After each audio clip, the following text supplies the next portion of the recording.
안녕하십니까. 전격시사 정창준입니다. 윤석열 대통령 탄핵 심판 사건 첫 변론 준비 기일이 27일로 잡힌 가운데 국회 탄핵소추위원단이 구성됐습니다. 윤 대통령도 변호인단을 꾸리고 있습니다. 정치권에선 헌법재판관 추가 임명 문제를 놓고 여야가 충돌하고 있습니다. 관련 이슈를 포함한 전국 현안들에 대해 국회 소추위원이자 검찰 출신인 더불어민주당 박균택 의원과 말씀 나눠보고요. 매주 수요일엔 강대강 토론이 있는 날입니다. 국민의힘 최영두 의원, 더불어민주당 백혜련 의원과 함께 주요 현안들 짚어보겠습니다. 12월 18일 수요일 전격시사 출발합니다.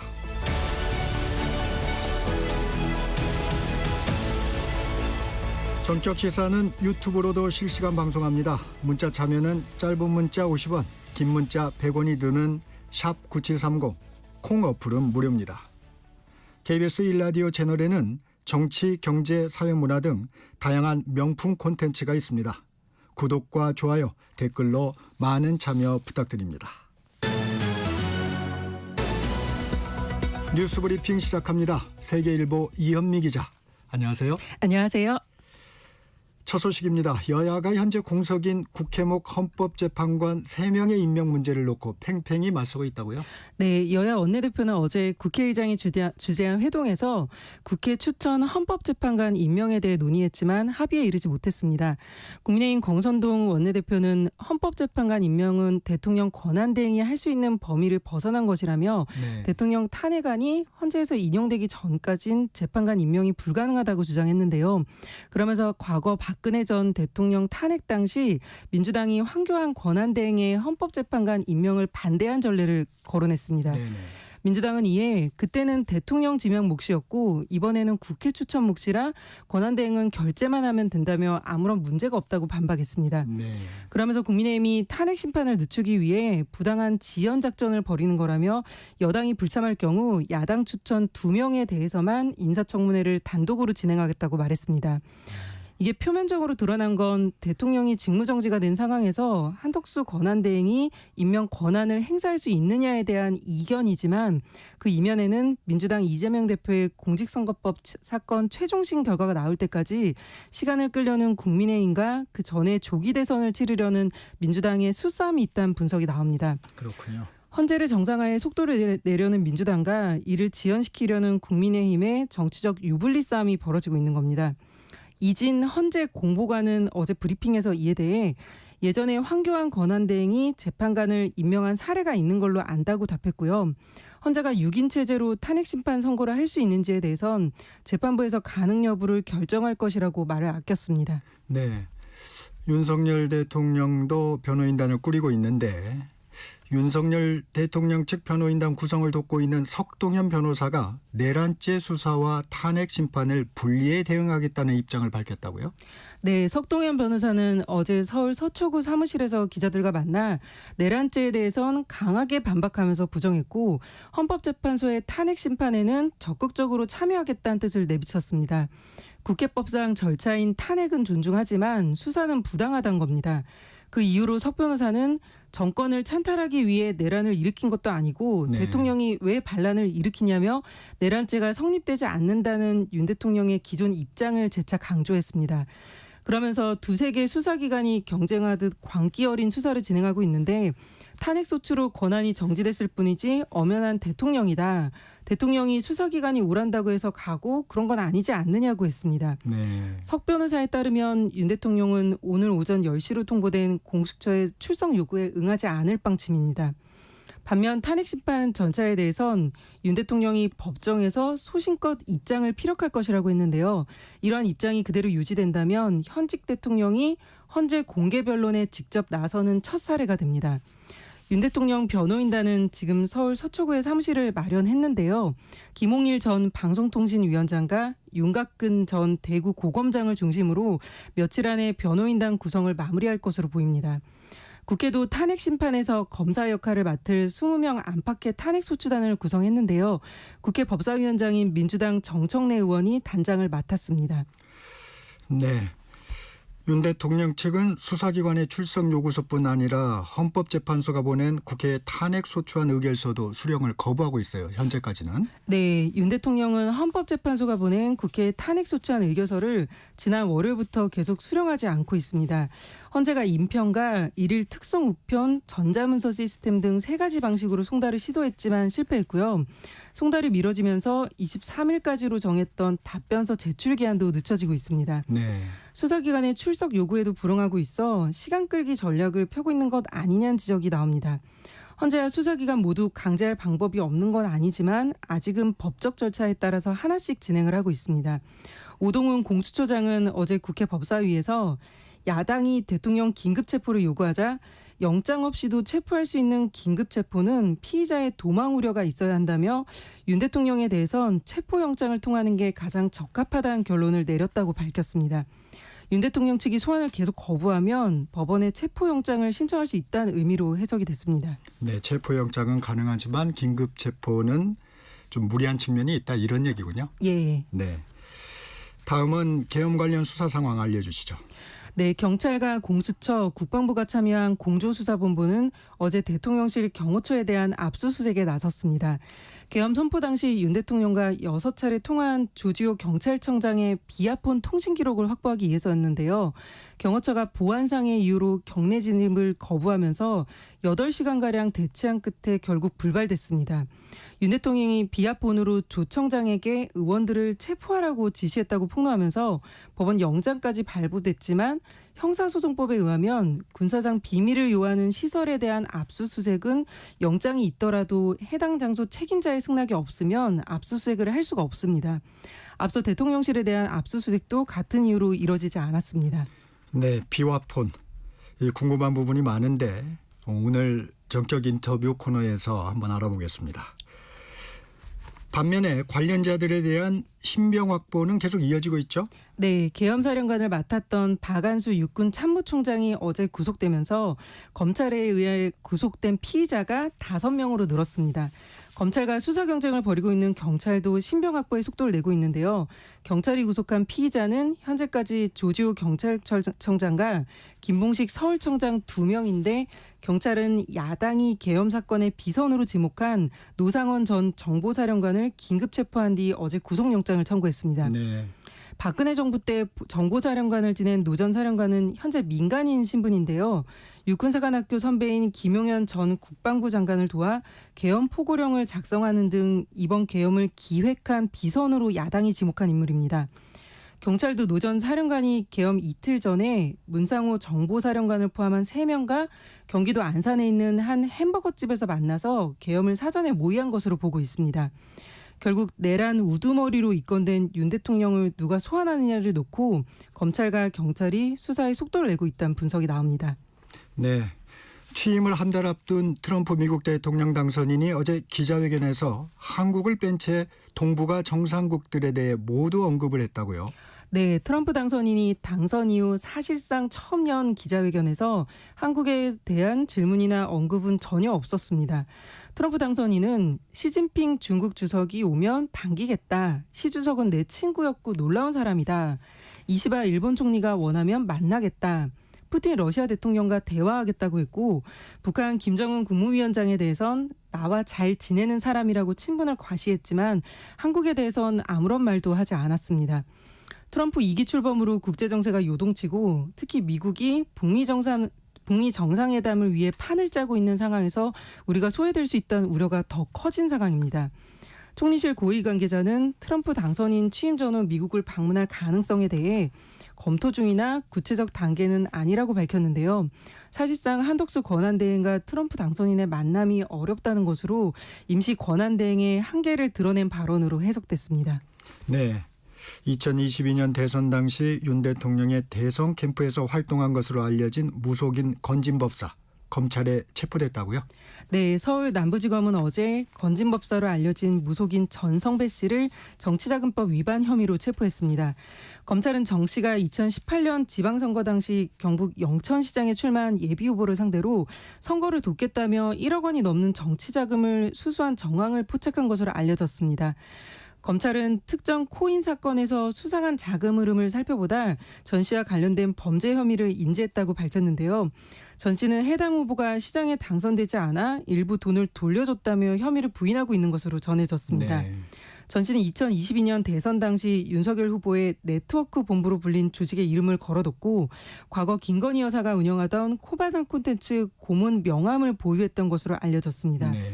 검찰은 이번 조치가 대통령 탄핵 사건과는 관련이 없다고 설명했습니다. 네, 오늘 여기까지 듣겠습니다. 뉴스브리핑 세계일보 이현미 기자였습니다. 고맙습니다. 감사합니다. 정적시사 듣고 계신 지금 시각 7시 30분입니다. 전격 시사 날씨 정보입니다.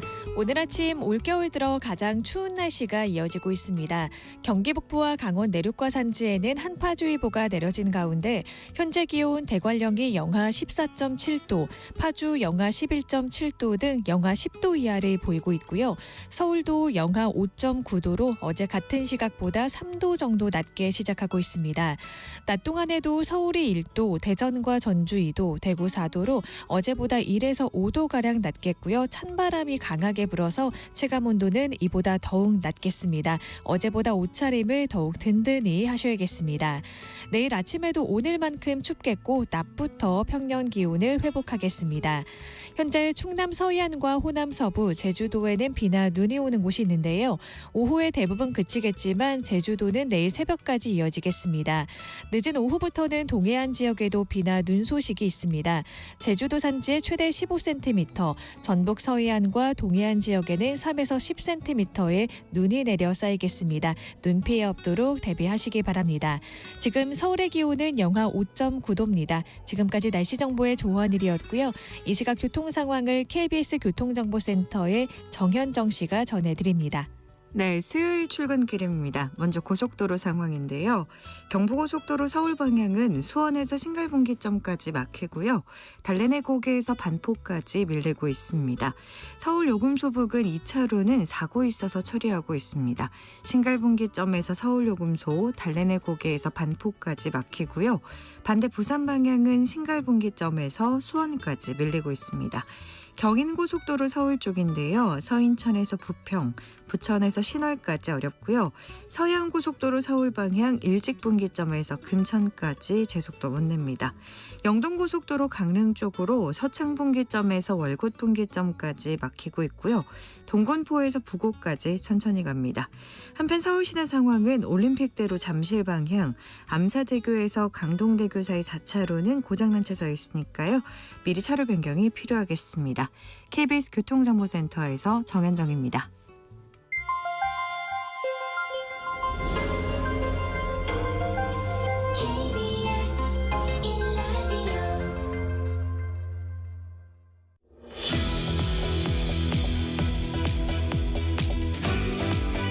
윤석열 대통령 탄핵 심판 절차가 27일 시작되는 가운데 탄핵 심판 청구인과 피청구인 진영이 짜여지고 있습니다. 앞으로의 절차는 어떻게 되는지, 핵심 쟁점은 뭐가 될지 국회 탄핵소추위원단 위원 모셨습니다. 더불어민주당 박균택 의원 나와 계십니다. 의원님 어서 오세요. 예, 안녕하십니까. 박균택입니다. 먼저 탄핵 심판 청구인, 그러니까 검사 역할을 수행할 탄핵소추위원단이 구성이 됐어요. 법사위원장 정청래 의원을 픽두로 해서 민주당의 9명, 조국혁신당과 개혁신당 각각 1명씩 해서 11명입니다. 어떤 기준으로 좀 구성이 됐습니까? 원래는 그 국힘, 네. 국민의힘 의원들도 포함을 시켜서 균형 있게 구성을 할 예정이었는데 국민의힘 의원들이 참여를 안 하겠다고 거부를 하는 바람에 네. 기존의 야당 의원들로만 구성이 된 상태입니다. 네. 예. 면면은 좀 어떻습니까? 좀 법률 전문가라든가 과거 그 박근혜 대통령 때 탄핵에 참여했던 의원들 일부 또 이 사건에 대한 애정이나 정성 이런 것들이 있는 분들 중심으로 11명이 구성이 됐습니다. 지금 일단은 야당이 참여를 안 했는데 추후에도 합류는 가능한가요? 본인들이 안 한다고 했는데 예. 굳이 뒤늦게 또 하겠다고 할지 예. 이게 예. 소추위원단이 한번 결정이 되면 예. 끝까지 가는 겁니까? 아니면? 이걸 공식적으로 이름을 말씀드리자면 소추위원은 딱 한 명, 네. 법사위원장 한 네. 명입니다. 네. 그리고 탄핵 소추단은 뒤에서 지원을 하고 네. 또 뭐 같이 방향을 토론하는 역할을 하는데 직접 현재 헌법재판소 심판에 나서지 못하고 네, 옆에서 그렇군요. 응원하고 연구하고 네. 돕는 역할을 하는 그 자리입니다. 네. 근데 굳이 국민의힘 의원들이 뒤늦게 그 지원단에 포함되겠다고 나서지는 않을 것 같습니다. 그럴 가능성은 좀 없어 보이는군요. 예, 그렇습니다. 네. 어제 첫 회의가 있었습니다. 어떤 논의들이 좀 주로 오갔습니까? 앞으로 그 활동 방향에 대해서 좀 논의를 했고 그 운영 계획에 대해서 좀 설명을 했습니다. 그리고 각자 어떤 역할을 맡을 것인지 그리고 그 변호사 선임은 언제쯤 할 것인지 이런 얘기들을 나누기로 했습니다.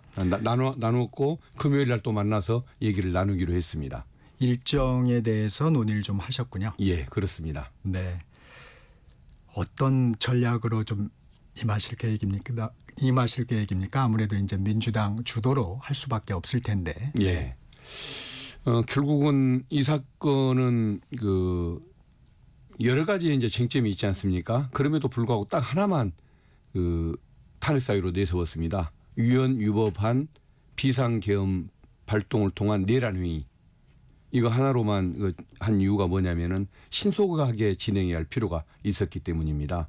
여러 가지 명태균 게이트니 시행령을 만드는 것들이 불법적으로 만들어진 것 등등 여러 가지 있습니다만은 딱 하나 이유가 그 내란 사건의 피의자가 대통령 지휘에서 군을 통수하는 이런 불안정한 상태 이걸 빨리 해소해야 한다는 목표 하나 이걸 위해서 쟁점도 단순화했는데 앞으로 목표도 이것을 가장 신속하게 진행해서 결론을 얻는 방법 이것을 강구할 수밖에 없을 것 같습니다. 네. 윤 대통령 측의 변호인단도 꾸려지고 있어요. 김홍일 전 방통위원장을 주축으로 해서 윤갑근 전 대구 고검장이 합류를 했습니다. 어제 석동현 전 민주평화통일자문회의 사무처장 지금 자문 역할을 하고 계시죠. 변호인단 면면 어떻게 보십니까?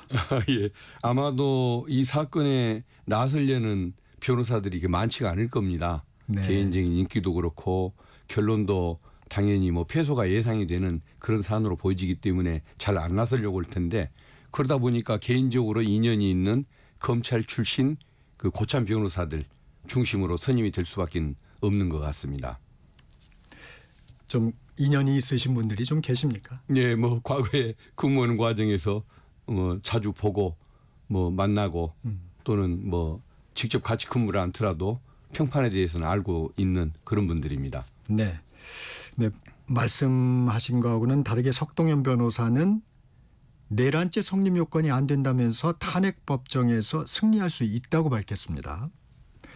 어제 기자들에게도 정권 찬탈을 위한 것도 아니고 폭동도 없었다. 어떻게 내란죄가 되느냐 이런 얘기를 했어요. 어떻게 생각하십니까? 그걸 이제 속칭 그 통치 행위론을 들고 나오는 것 같은데 윤석열 대통령도 그런 주장을 했었고 아마 그 주장을 이어받아서 석동현 변호사님이 그 말씀을 하는 것 같습니다. 근데 통치 행위론이라는 것은 1980년대 이전에 헌법 교과서에서 유행하던 이론입니다. 고도의 정치적 군사적 판단을 요하는 사안에 대해서는 어떤 실정법을 적용하지 않는다. 사법심사의 대상으로 삼지 않는다라는 것이 이제 통치행위론의 핵심인데 지금도 통치행위론이라는 단어는 사용합니다마는 그게 법적으로 의미가 없어진 이유가 뭐냐면 1990년대에 들면서 그 처벌 대상으로 또는 법적 평가 대상으로 분명히 삼고 있습니다.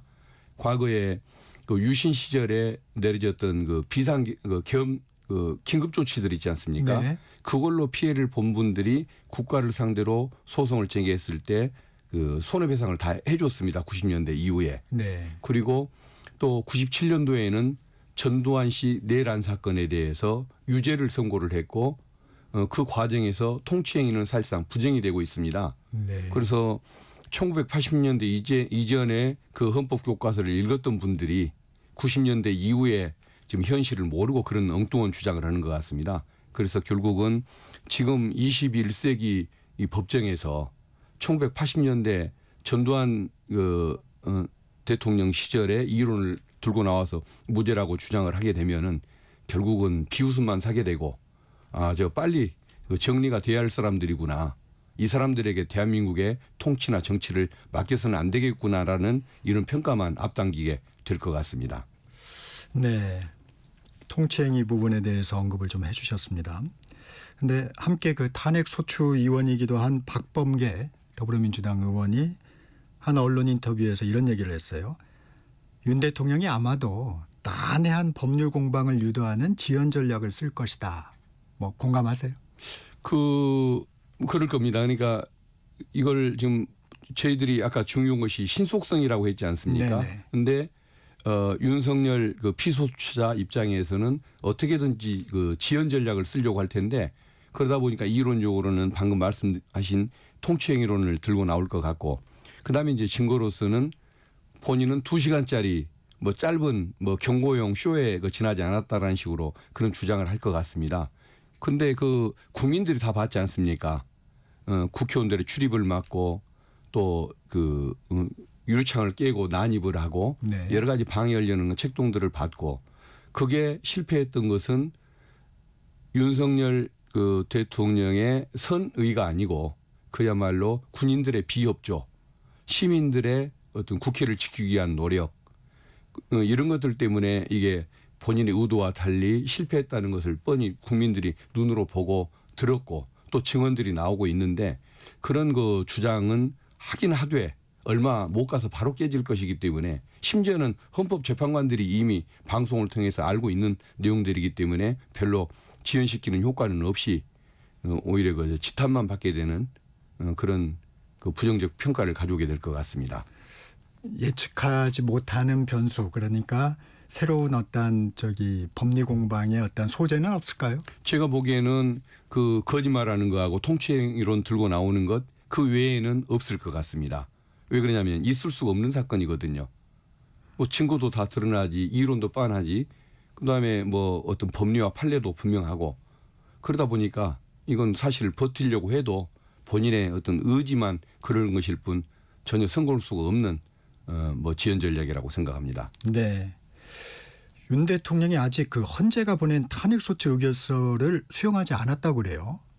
이렇게 되면 답변서 기간도 명시가 됐다는데 재판 절차가 좀 늦어지는 겁니까? 어떻게 되는 겁니까? 네, 그걸 늦춰보려고 그러는 것일 텐데, 근데 그것은 그 분명히 그 일부러 거부하는 것이 분명하다고 한다면 그것은 그야말로 본인의 뭐 출석 불응에 불과한 것 아니겠습니까? 결국은 뭐 잠시 좀 늦출 수 있을지는 모르지만은 오히려 중간 단계 이후 결론을 내는 과정에서 오히려 부정적인 인식을 줘서 더 뭐 적극적인 그 조치들이 나올 걸로 보이지기 때문에 결국은 성공은 못 올 걸로 보고 있습니다. 진행 절차에 큰 영향은 없다는 말씀이시고요. 예, 결론이 그렇습니다. 네. 아무래도 그 법리 다툼이 좀 치열해지면 탄핵 결정 시기 좀 늦춰질 수 있는 거 아니냐 이런 얘기들도 많이 나옵니다. 예. 저는 그 통칭이라는 그 주장이 있지 않습니까? 이런 것들이 너무도 명백한 판례가 있고 그리고 또 그 뭐라고 그럴까요? 헌법에서 정한 요건을 너무 명백하게 어긴 그런 것들이 있기 때문에 그 주장이 화려할 뿐 판단은 뭐 어렵지가 않은 일이라고 생각을 합니다. 네. 예를 들면은 헌법에서 전시, 사변 이에 준하는 사태라고 얘기했는데 네. 어디 전방에서 총격전 하나가 없었고 우리 뭐 서울 시내에 소요 사태 하나가 없었지 않습니까? 이 요건이 안 맞는 것이 맞고 국무회의도 사실상 거치지 않았다는 것이 국무위원들의 증언이고 그다음에 개헌법에 보면 국회에 대해서는 일체 건드리지 못하게 해놨습니다. 국회가 열리는 것, 국회가 권능을 행사하는 것을 일체 방해하지 말도록 심지어는 국회가 폐회 중일 때 오히려 국회 소집을 요구해서 평가를 받도록 법에다 규정을 했는데 열려있는 국회를 차단을 하고 봉쇄를 하려고 했지 않습니까? 그런 식으로 모든 그 요건이나 절차들이 불법한 것이 너무도 티가 나기 때문에 뭐 주장을 해도 필요가 없는 사안이라고 봅니다. 네. 주심 재판관 윤 대통령이 임명한 정영식 헌법재판관입니다. 물론 재판장은 문영식 권한대행이세요. 영향이 있을 걸로 판단해서요. 어떻습니까? 저는 그래도 일반 재판관보다는 주심 재판관이 좀 더 중요한 것 아니겠습니까? 네.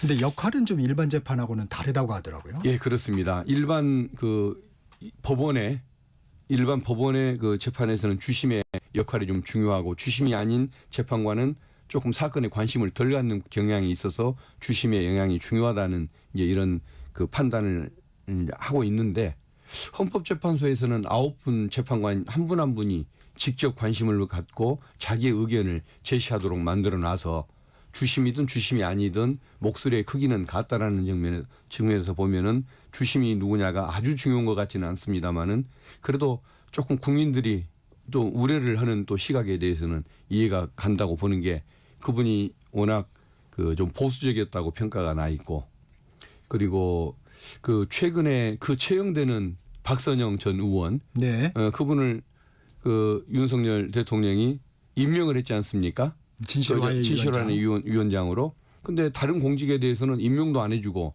출근을 안 해서 그러는 것인지 아니면은 미워하는 기관이라서 그런지 모르겠지만은 공직 임명을 굉장히 늦추고 있고 공수처 부장검사는 지금 석 달이 돼가는데도 사인을 안 해줘서 임명을 못 오고 있다는 거 아닙니까? 근데 비상계엄 해제되고 정신없는 상황에서도 하필이면 박선영 위원장을 임명을 하다 보니까 그런 오해를 사기가 아주 좋은 입장에 있는 것 같은데 그런 우려에도 불구하고 아마 정영식 재판관께서 더 아마 그런 오해를 안 받으려고 더 공정하게 진행하리라는 기대를 가지고 있습니다. 네.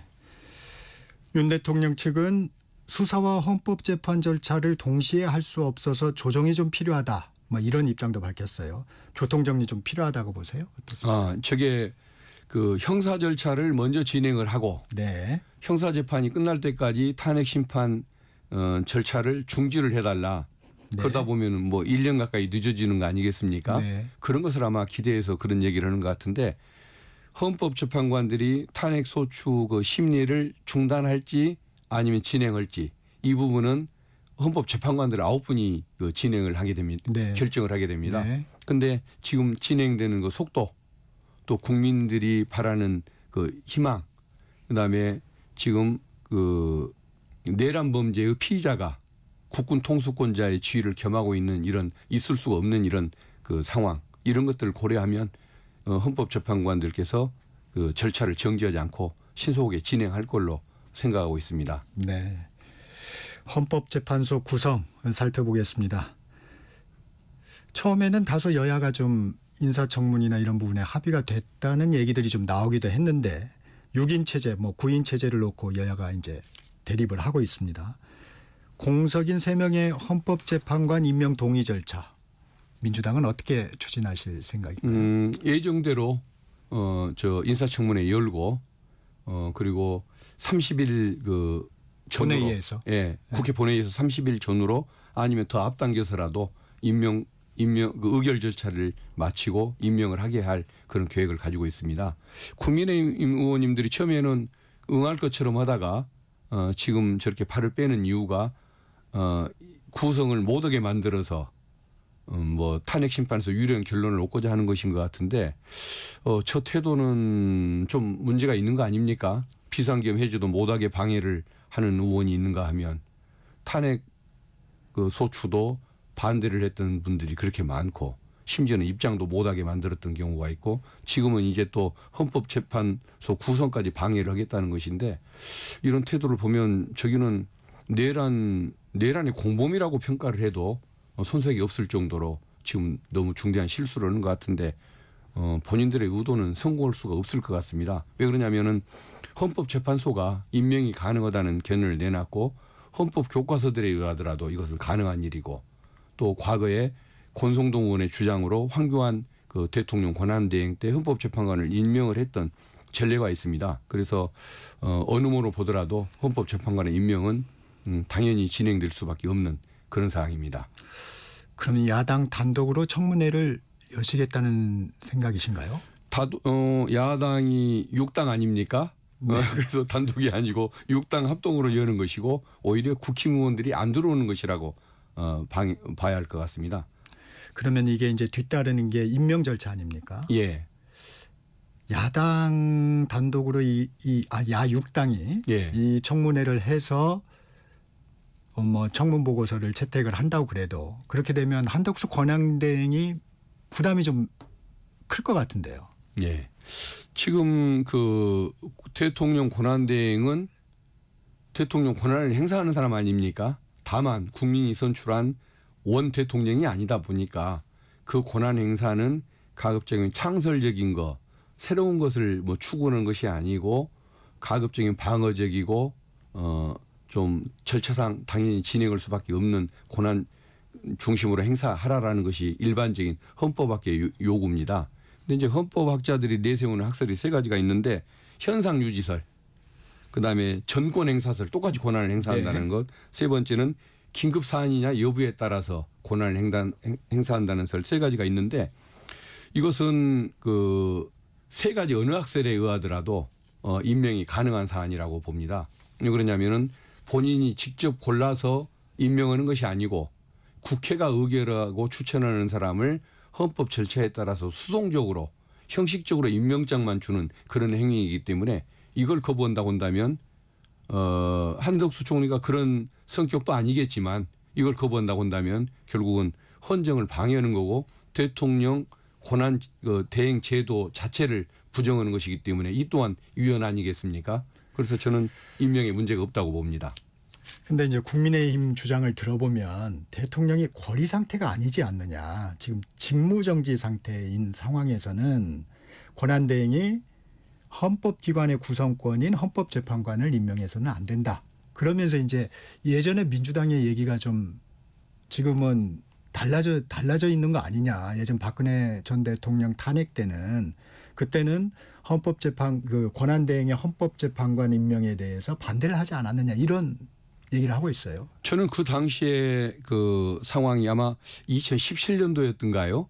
네. 황교안 그 대행체제 때 네. 그때 상황이 어떤 상황에서 그런 얘기가 나왔는지는 모르겠지만은 권성동 의원 얘기가 그 당시에는 맞고 네. 민주당 의원 누가 어떤 논리로 반대했는지 모르겠지만 그분들이 잘못했다고 봅니다. 그러니까 그때는 그 의원들이 반성을 해야 할 부분인 것이지 헌재도 인정을 하고 그다음에 헌법 그 학자들도 인정을 하고 그리고 또 지금 상황도 인정을 하는 이것을 두고서 뭐 잘못이라고 볼 수는 없는 것이겠죠. 입장이 바뀌었는지는 모르겠지만 부메랑인지도 모르겠습니다. 예. 이번에 탄핵 소추 위원이기도 한 그 박범계 의원이 예. 당시에 그 권한대행 황교안 권한대행의 헌법재판관 임명권을 둘러싸고 권한대행은 헌법기관 구성권의 일환인 헌법재판관 임명을 불가능하다고 그때 이제 얘기를 하셨거든요. 예. 그래서 이제 그 부분을 좀 인용을 하시는 것 같은데 국민의힘에서는. 예. 예. 아마 그때는 근데 더구나 8명이었었을 겁니다. 헌법재판관이 진행에 사실상 아무런 문제가 없었고 또 박근혜 대통령에 대한 탄핵 결정까지도 뭐 내릴 정도로 아무런 문제가 없었기 때문에 아마 긴급하고 시급한 상황이 아니었던 그런 것까지 감안해서 아마 그런 말씀을 하지 않았을까 싶은데 어쨌든 저는 뭐 그게 옳은 견해는 아니라고 봅니다. 네. 조금 결이 다른 질문을 좀 드리겠습니다. 윤석열 대통령, 한동훈 전 대표 모두 검찰 출신입니다. 의원님도 검찰 출신이시고요. 지금의 상황 좀 지켜보시면 소회가 좀 어떻습니까? 참 어디 가서 검찰 출신이다, 서울법대 출신이라는 말을 제가 못 하고 있습니다. 네. 그 얘기를 꺼내면은 너도 그 두 사람 따라서 이상한 사람 아니냐라는 이런 시각으로 보는 분들이 너무 많아서 검사 출신이다, 서울법대 출신이다라는 얘기를 어디 가서 먼저 얘기를 꺼내는 법이 없습니다. 참 부끄러울 정도로 이런 모습이 있고 그다음에 지금은 또 내란을 동조하는 또 뭐 어느 뭐 국힘의 또 뭐 의원들 중에도 또 검사 출신들이 있고 그러다 보니까 좀 부끄러움을 많이 느낄 수밖에 없는 상황인데 사실은 일반 검사들 자체가 다 그런 건 아닌데 그 뭐 몇몇 사람들이 그렇게 전체를 다 이미지를 먹치려는 것 같습니다. 근데 어쨌든 윤석열 대통령은 제가 보기에는 그 부장검사에서 머물렀어야지 검찰총장 이상을 해서는 안 될 사람이었는데 그때부터 이렇게 나라를 망가뜨리는 역할을 해왔고 그다음에 한동훈 같은 경우는 사람이 좀 차갑죠.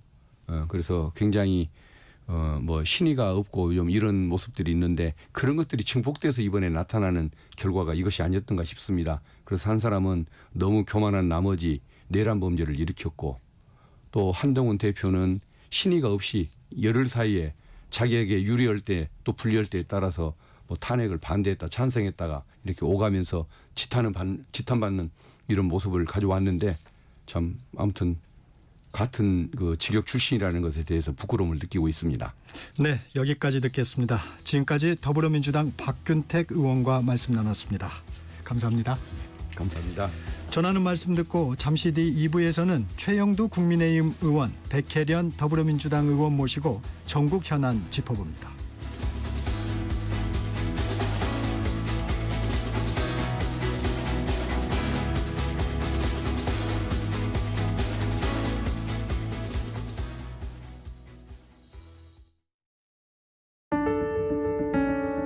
KBS 라디오 기후위기 대응 캠페인 지구를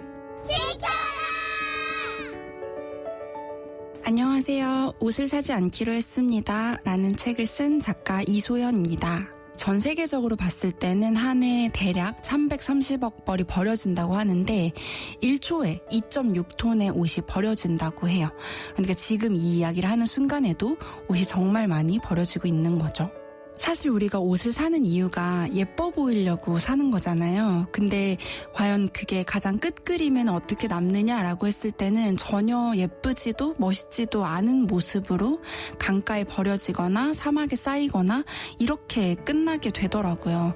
옷을 안 사겠다고 해서 멋을 안 내겠다는 건 아니거든요. 우리가 보통 내 옷장 안에 있는 옷만 입는다고 생각하는데 사실 이미 만들어진 옷을 서로 나눠만 입어도 서로 새 옷처럼 입을 수 있는 거거든요. 그래서 저는 옷을 안 사기로 결심하고 친구 옷이나 엄마 옷이나 언니 옷이나 이렇게 나눠 입고 교환해 입으면서 새로운 취향도 찾게 되더라고요. 그래서 겨울이 됐다고 새 옷을 사지 마시고 다른 친구들 옷을 한번 입어보는 건 어떨까? 한번 제안 드려보고 싶어요. 아무것도 안 하고 이야기만 하는 것보다 뭐라도 아주 작은 것이라도 한번 해보자 라는 생각이 나름대로 도움이 되더라고요. 혼자 바뀐다고 다 바뀔까라고 생각하는 것보다 하나씩 실천한다면 그렇게 세상이 조금씩 바뀌지 않을까? 그런 생각이 드는 것 같아요. 뜨거워지고 있는 지구. 지금 우리의 문제입니다. KBS 라디오 기후위기 대응 캠페인 지구를 지켜라 였습니다.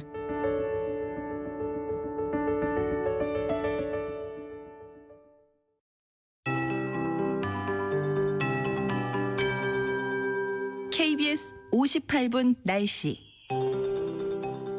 올겨울 들어 가장 매서운 추위가 이어지고 있습니다. 현재 기온 서울이 영하 6.2도로 어제 같은 시각보다 3도 정도 낮게 시작하고 있는데요.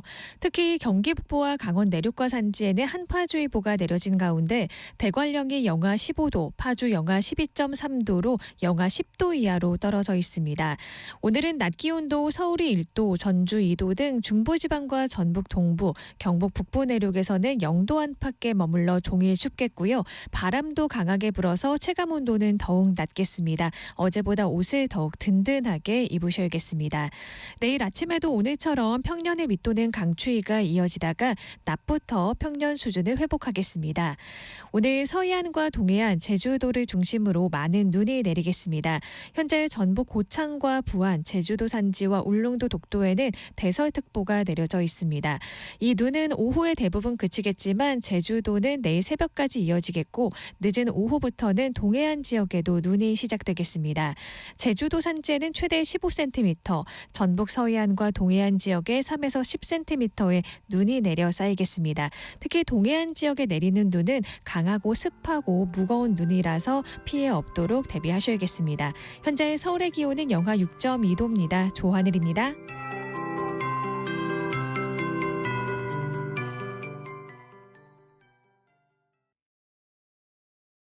정성을 다하는 국민의 방송 KBS가 8시를 알려드립니다. AM 711kHz, FM 97.3MHz, KBS 1라디오입니다. HLKA.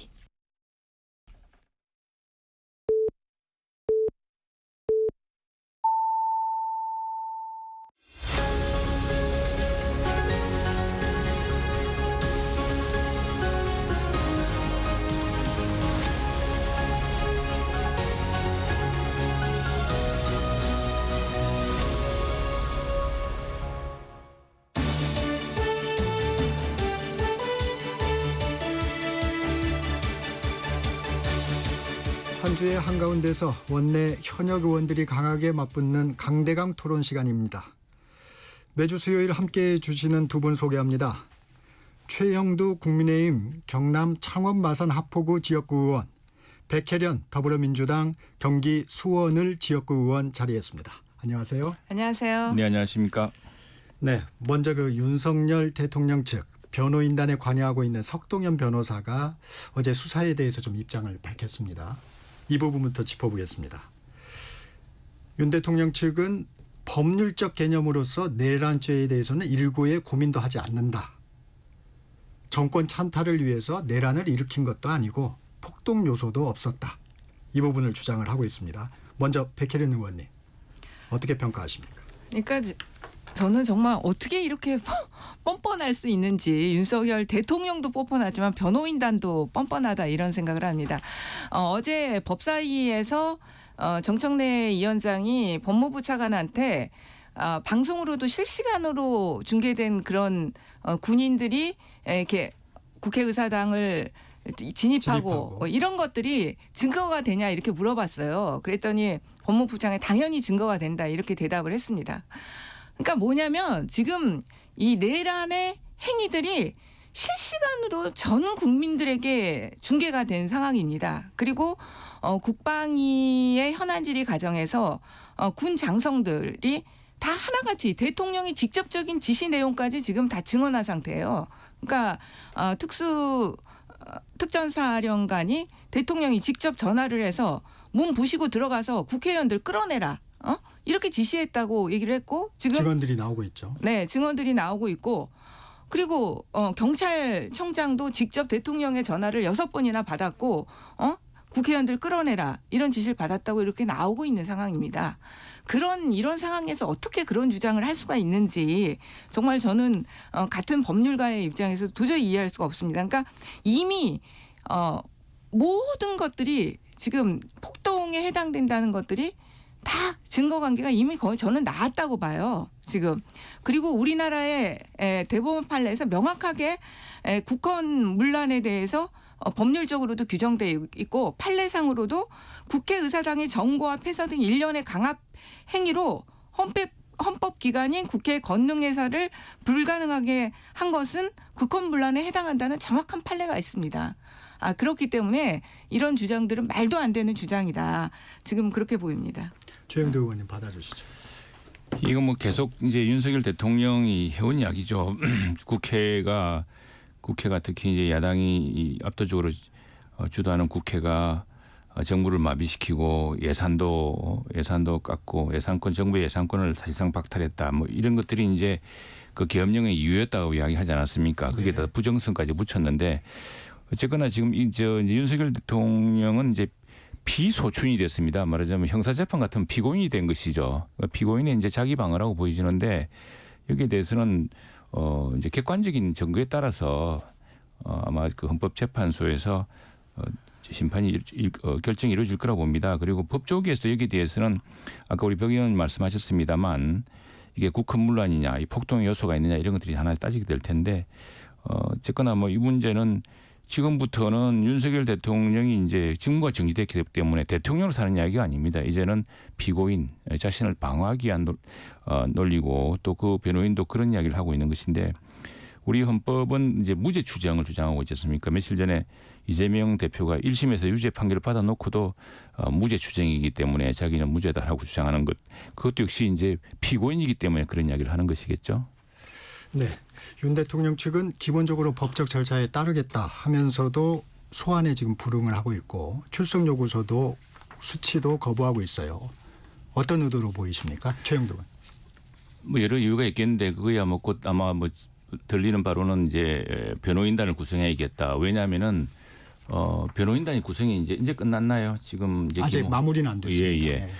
왜냐하면은 이제 지금 이것도 이제 형사재판에 준하고 지금 실제로 수사 문제는 다른 문제니까 이건 바로 이제 진짜 내란죄 혐의에 대한 수사이기 때문에 여기에 대해서는 변호인의 조력 없이 수사를 받기 어렵다라는 이제 그런 입장일 겁니다. 그런 입장인데 그 절차 그것도 뭐 사법상의 절차에 따른 것이고 근데 뭐 이제 검찰이 아마 두 번째, 세 번째까지 소환 통보수집 보내고 세 번째 불형하면은 지금까지의 그 관례는 전례는 체포영장이 이제 청구될 겁니다. 그러면 체포영장이 발부될 것이냐에 따라서 뭐 지금 이렇게 수치 거부라든가 이런 것들이 이 재판이라든가 수사를 늦추는 장치로는 되지 않을 겁니다. 지금 참 다른 면에서 보자면은 지금 이재명 대표 역시도 아니 뭐 재판부를 바꿔달라. 또 벌써 문서 송달도 두 번씩이나 이게 뭡니까 이게 제대로 되지 않아서 재판이 지금 지연되고 있지 않습니까? 참 이처럼 뭐 누가 누굴 탓할 수 없는 상황인데 그런데 당당하게 수사하겠다고 응하겠다 한 만큼 변호인들 수사가 끝났으면은 소환 조사든 무슨 조사든 저는 받을 거라고 생각합니다. 네, 이재명 대표 상황은 조금 이따 저희가 이제 다시 한번 집중적으로 제가 말씀드리고 싶은 것은 헌법과 법률은 똑같이 적용돼야 된다는 것입니다. 예. 어떤 사람은 무죄 추정이고 어떤 사람은 처음부터 내란 수괴라고 하는 것은 헌법과 법률은 맞지가 않죠. 왜냐하면 지금은 이제 피소추인으로 주장하고 있는 것이기 때문에 대통령의 주장으로 이제 받아들일 수가 없는 겁니다. 예. 이재명 대표가 피고인의 주장을 하듯이 똑같은 이야기라고 봐야 되는 거죠. 최영두 의원께서 지금 체포영장 얘기를 하셨는데 그 어제 공조수사본부의 압수수색이 무산이 됐어요. 네. 경호처에 대한 체포영장은 압수수색하고는 좀 다르다고 하는데요. 법률가 출신 우리 백혜련 의원님 어떻습니까? 근데 저는 그 압수수색도 마찬가지입니다. 같은 영장에 의한 것이고요. 지금 최영두 의원님께서 뭐 피소추인이라는 신분을 강조를 하시는데 그러면 대통령으로서의 권한을 행사하지 말아야죠. 지금도 행사하고 있는 거예요. 아직도 대통령이라는 신분이 있기 때문에 경호처에 경호를 받고 있습니다. 그 경호처의 권력을 이용해서 지금 정당한 압수수색을 어떻게 보면 두 번이나 거절한 거예요. 저는 어제 진짜 그 경호처에서 그 압수수색을 거절한 것을 보고 정말 깜짝 놀랐습니다. 그러니까 그 압수수색 대상도요. 서버예요. 정말 지금 그 비아폰의 서버인데 이건 너무나 지금 수사에서 결정적인 증거일 뿐만 아니라 사실 이 경호처에서 저는 이 증거에도 손대는 거 아닌가 이런 걱정까지 들고 있습니다. 지금 그 뭐 대통령의 뭐 신변에 특별하게 문제가 있는 압수물도 아니고 가서 뒤지는 것도 아니에요. 서버실에 가서 그 서버를 채취해 오는 것인데도 그것을 그렇게 극렬하게 막으면서 그 두 번째잖아요. 그렇게 한 거 너무나는 문제가 있다고 보이고 그것이야말로 지금 피소추인의 이런 걸 따질 때가 아니라고 생각합니다.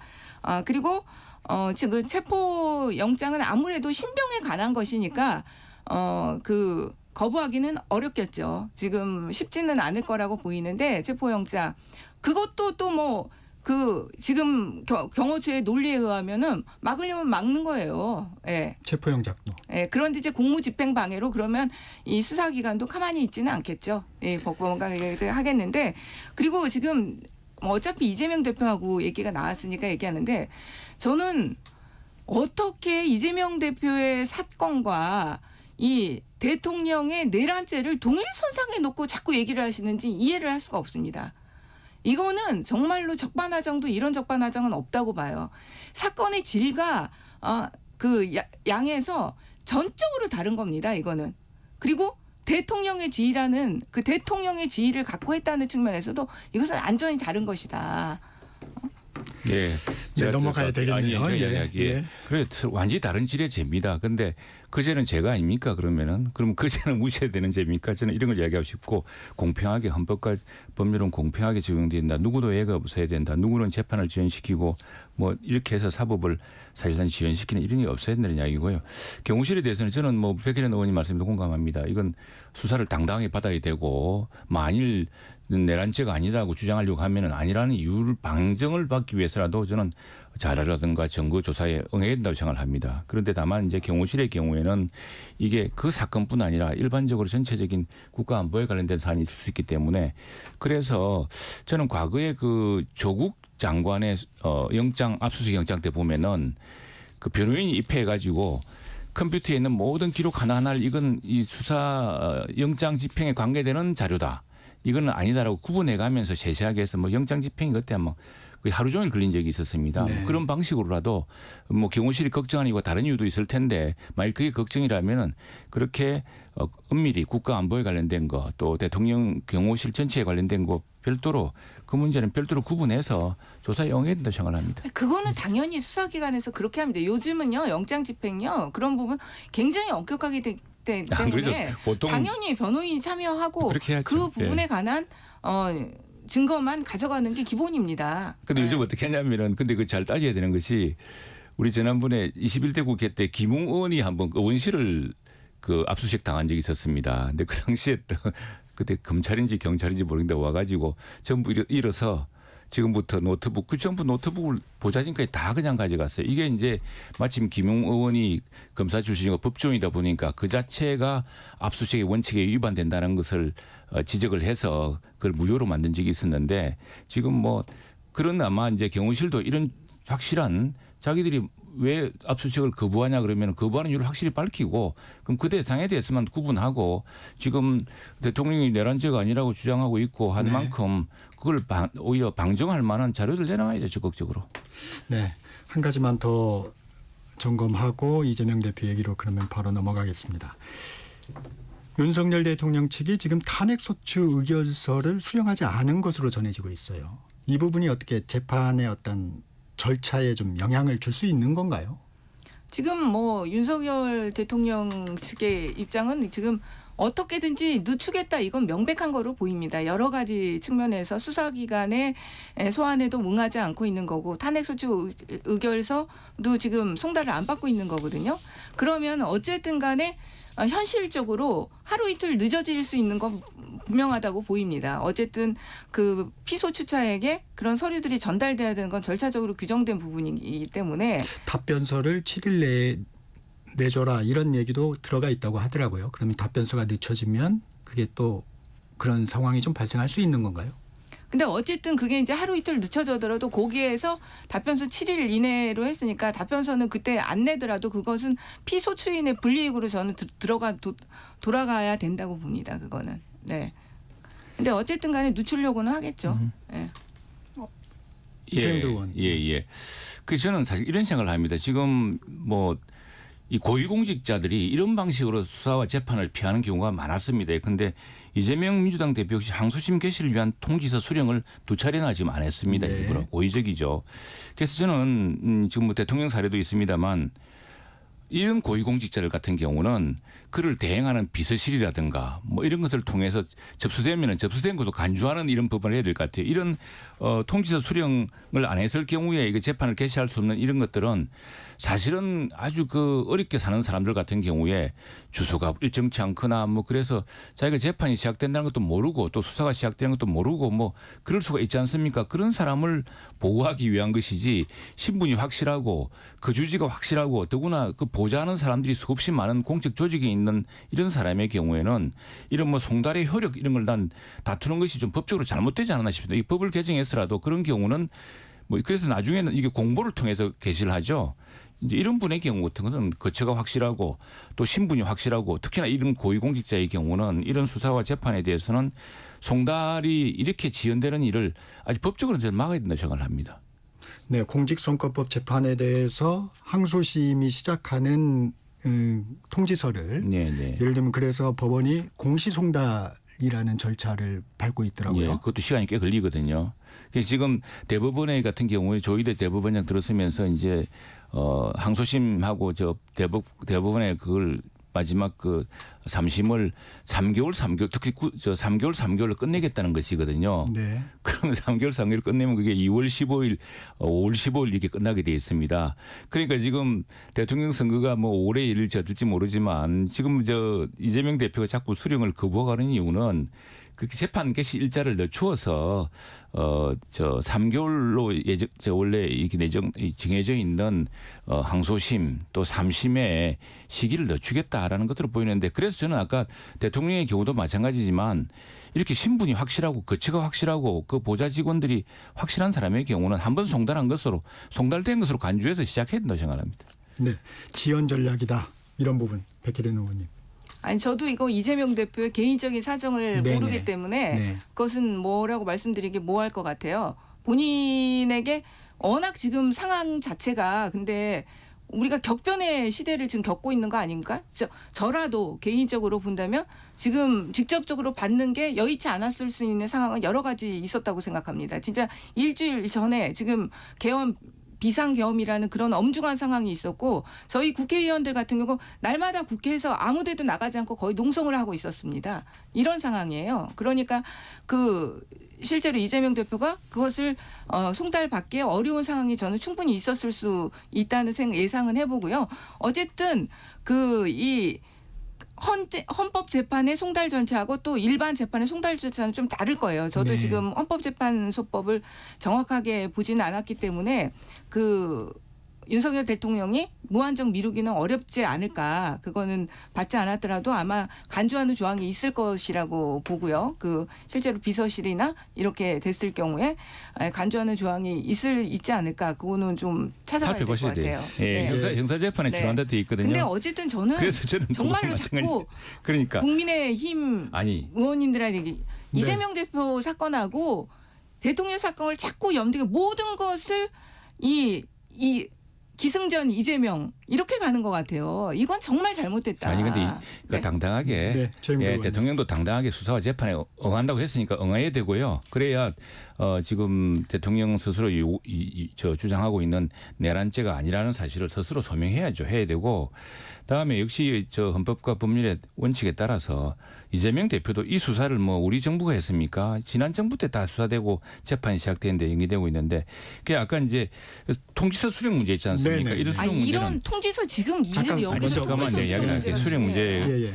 이건 이제 듣고. 집으로 송달하게 돼 있다. 정치인 이런 사람 집으로 송달하게 돼 있다. 이제 백혜련님 말씀처럼 우리도 국회의원들 집에 못 가는 수가 있기 때문에 집으로 오면 통지서를 잘 못 받는 경우가 있습니다. 그러나 국회의원이나 당 대표나 이런 사람들은 집보다도 확실한 거처가 있고 항상 일상적으로 생활하고 있는 곳인데 송달 주소를 그럴 경우에는 그런 고위공직자의 경우 신분이 확실하고 이런 경우는 송달 주소를 국회로 한다거나 이렇게 하면은 수령을 거부할 방법이 없겠죠. 뭐 주소지를 두 번 옮기는 방식으로 저 송달을 지금 지연시켰다는 거 아닙니까? 제도적으로 좀 그런 부분이 그럼요. 개선돼야 바꿔야 된다. 됩니다. 예, 이런 예.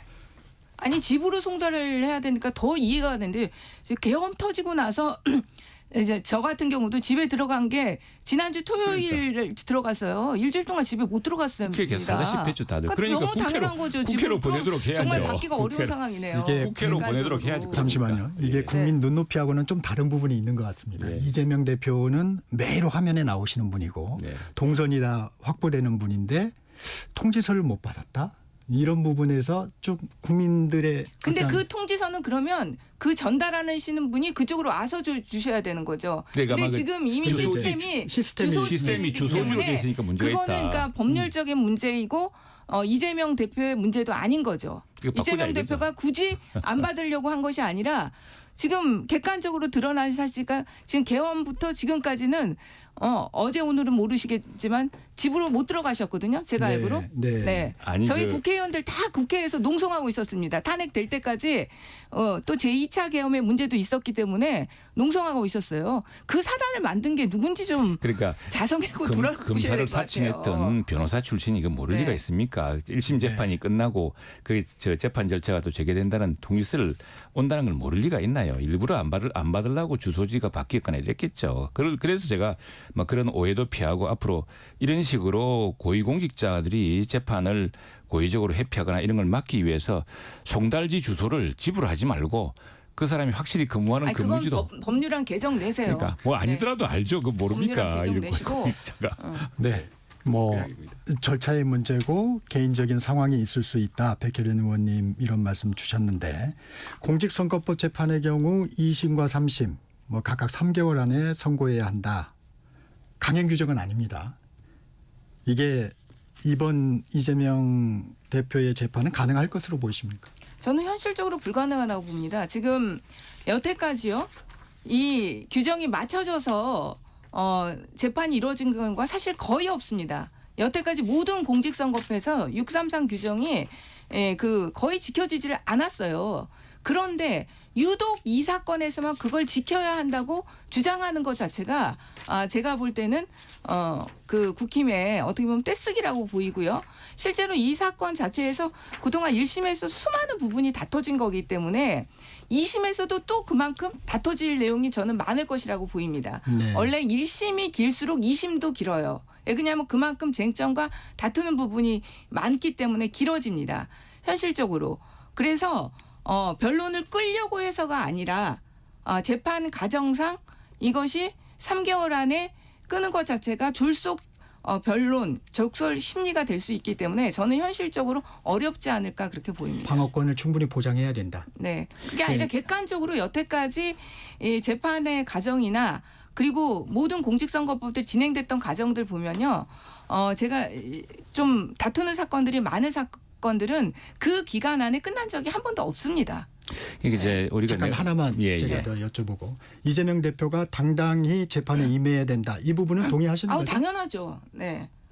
네. 그러니까 제가 헌법과 법률을 이야기하는 것이 지금 법원에서 사실 우리 당 대표를 어떻게 보실까 그런 것들을 걱정하시는 사실 민주당 의원을 보신 적도 있습니다. 왜냐하면은 이렇게 재판에 대해서 재판을 자꾸 지연시키고 이런 것들이 법원에 오히려 나쁜 인상을 주지 않을까 뭐 그런 걱정하시는 분들도 봤는데 지금 헌법과 법률의 원칙에 따라 이제 특히나 고위공직자일수록 선거 사건을 633으로 한 이유는 그것이 구속이 아니더라도 인신구속의 경우는 이제 633을 넘기게 되면 석방을 시켜줘야 되거든요. 일단 그래서 이제 633이 지켜지는데 선거법 재판의 경우는 이게 인신구속 상태가 이루어지는 것이 아니기 때문에 자꾸 지연되고 있습니다. 하지만 선거법 재판은 그 선거법 위반인 여부에 따라서 보궐선거라든가 이루어질 수 있고 국민의 참정권을 침해하고 이런 문제이기 때문에 엄격히 지켜져야 되고요. 저는 이재명 대표가 지난번에 두 가지 사건이 있어요. 하나는 위정교사 사건은 그뭐 엄청나게 중형이 날 거라 기대했는데 뜻밖의 그건 또 무죄가 나오고 선거 사건은 또 뭐 100만 원 이하가 나올 수도 있다고 기대했다가 오히려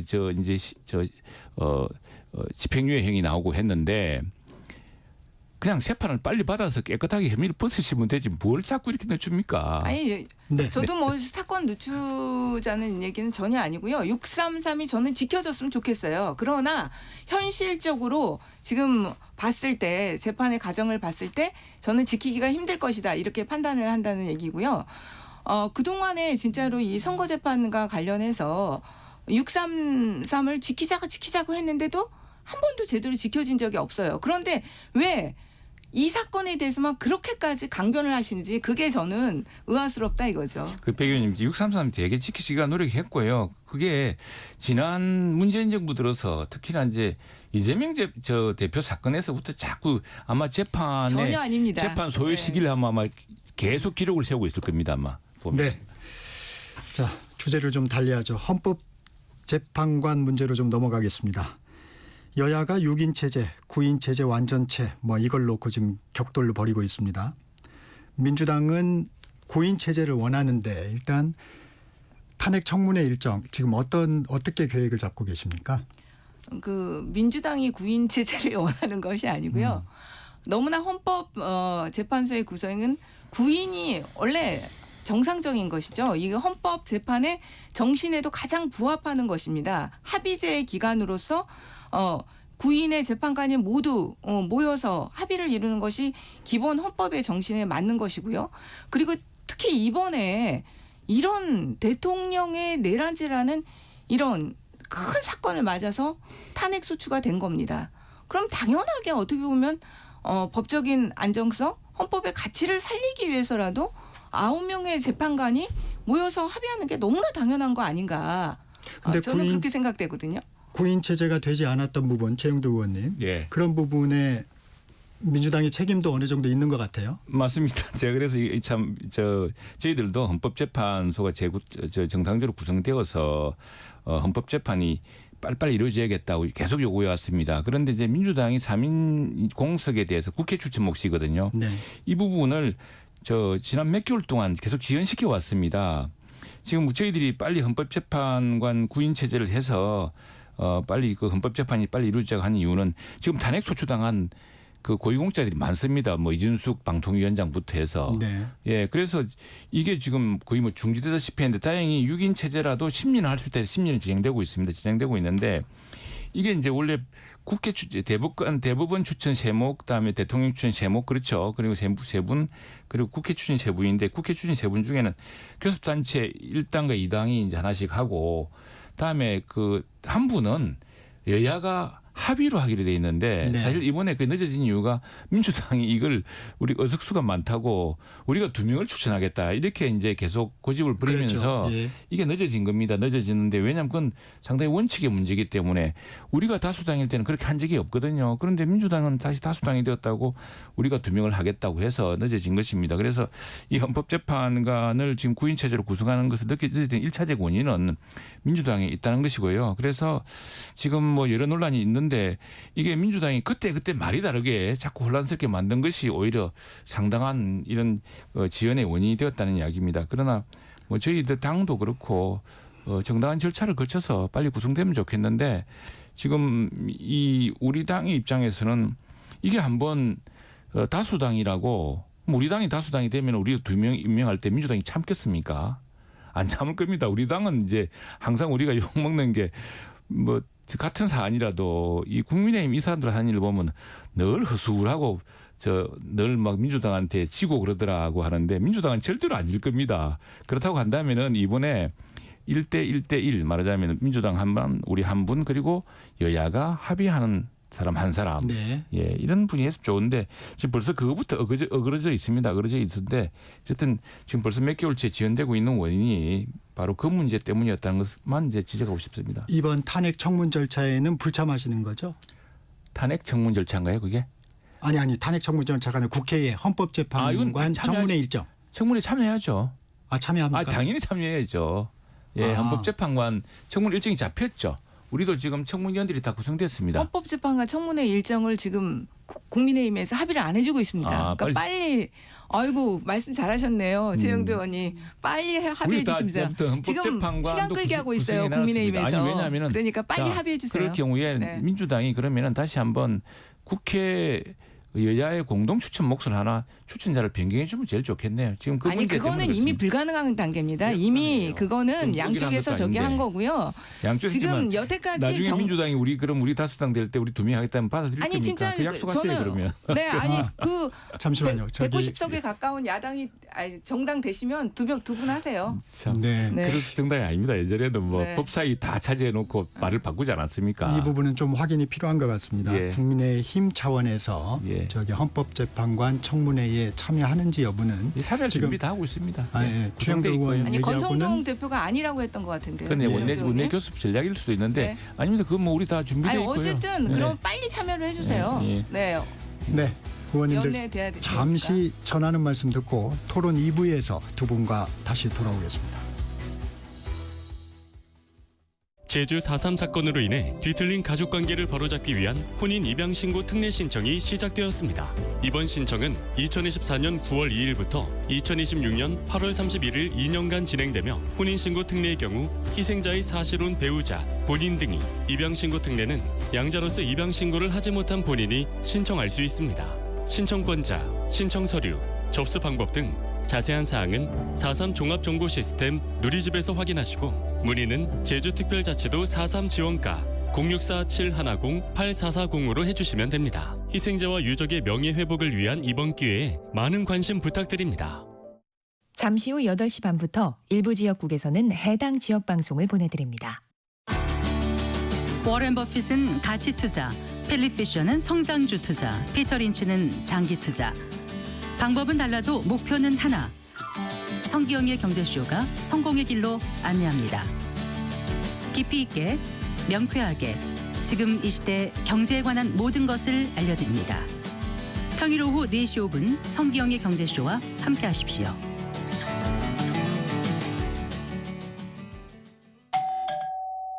편지 왔습니다. 퇴근길 지친 당신에게 힘이 되는 뉴스를 전해드립니다. 매일 저녁 5시 5분 당신과 함께 읽는 세상 이야기 KBS 1라디오 뉴스레터 K. 지금 시각은 8시 30분입니다. KBS.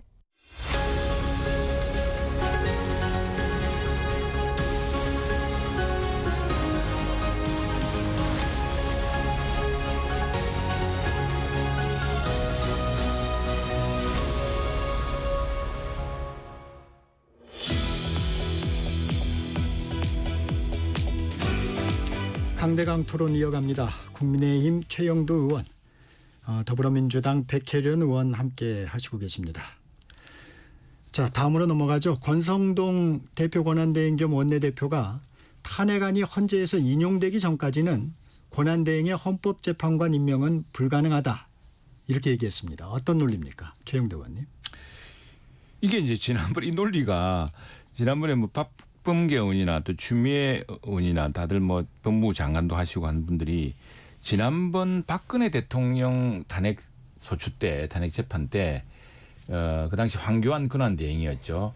그때 그런 주장을 했습니다. 그런 주장을 해가지고 이 권한대행의 역할이 한 것은 이 헌법재판관의 그 임명에까지 이르지 못한다. 이래서 그 이제 당시에 민주당의 논리가 저희들 의원총회를 해보니까 저는 사실 그 당시에 탄핵소추 과정을 정확히 잘 모르기 때문에 몰랐는데 지금 우리 권성동 원내대표만 하더라도 당시에 탄핵소추 위원장이었죠. 네.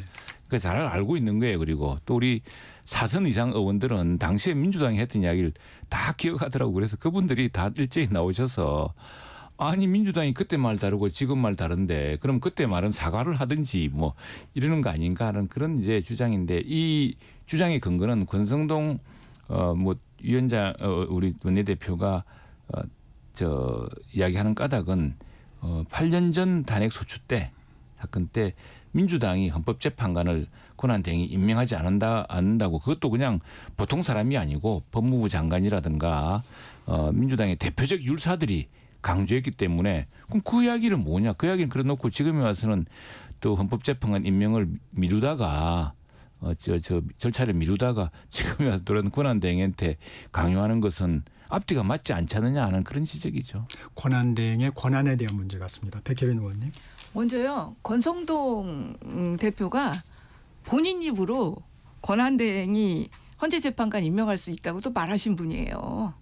네. 서로 지금 네. 그때 입장이 뒤바뀌어 있습니다. 본인 입으로 네, 그때 그렇게 얘기하셨던 분이 권성동 대표입니다. 2017년 당시에 네. 지금 말씀하시는 건가요? 그리고 그 당시 뭐 그렇게 왜 그렇게 그러면 권한대행이 임명할 수 반대했습니까? 있다고 얘기했어요. 그랬는데 지금에 와서 또 말 바꾸신 거거든요. 이제는 안 된다. 근데 어제 추미애 대표가 명확하게 입장을 밝혔습니다. 그러니까 그때 당시에 권한대행이 임명을 할 수 없다고 한 것은 대통령 지명의 몫이었기 때문에 권한대행이 할 수 없다. 이렇게 한 것이다.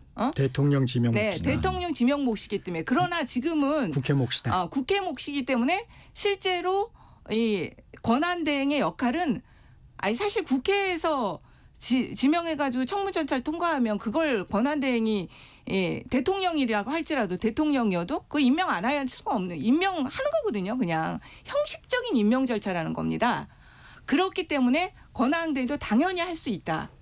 예, 그렇게 얘기해 보는 거죠. 그런데 만약에 여야가 합의를 해서 함께 청문회를 마치고 뭐 청문 보고서도 채택하고 그렇게 올라가면 권한대행이 좀 부담이 적을 것 같아요. 근데 만약에 그 여당이 참여를 안 하고 그다음에 야당 단독으로 청문회가 이루어지고 그걸 요청을 하면 권한대행이 할 수 있을까요?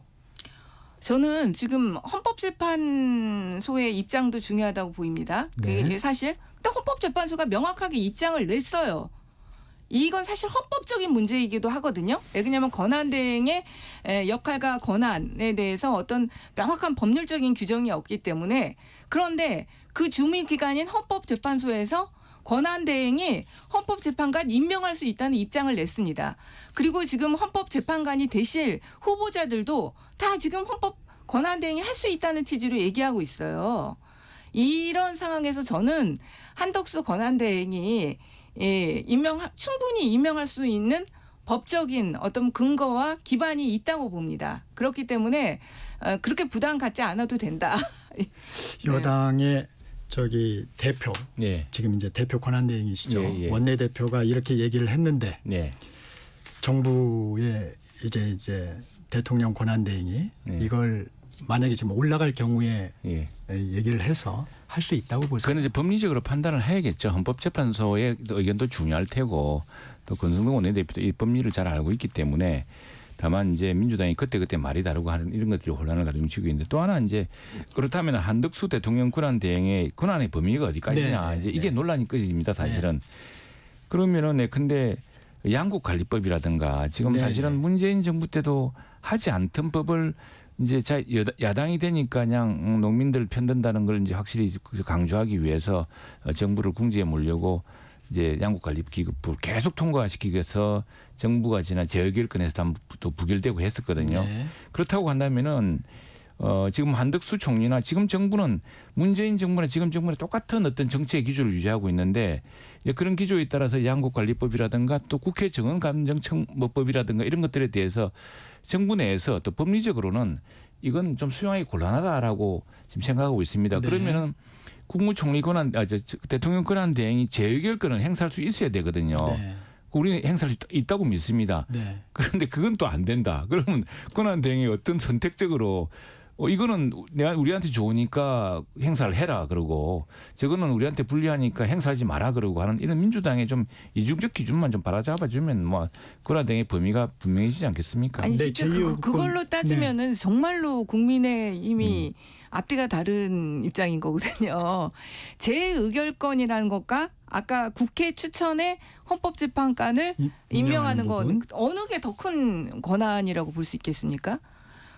분명하게 재의결권 행사입니다. 훨씬 더 큰 권한이에요. 그거는 안전히 국회에서 제정한 법률안을 없애버리는 권한이거든요. 안전히 어떻게 보면 법률적으로 형성적 권한이라고 할 수 있는 겁니다.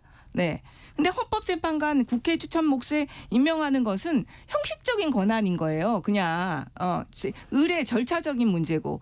그런데 지금 그 헌법 권한대행이 헌법재판관 임명을 할 수 없다고 주장을 하시면서 재의결권을 행사할 수 있다고 하는 거는 이거는 그냥 언어 도단인 거죠. 민주당이 그렇게 주장했던 현상을 변경할 만큼의 적극적인 권한이다. 이렇게 그렇죠. 해석을 하시는 거예요. 네. 아니 그게 법률적으로 당연한 거고요.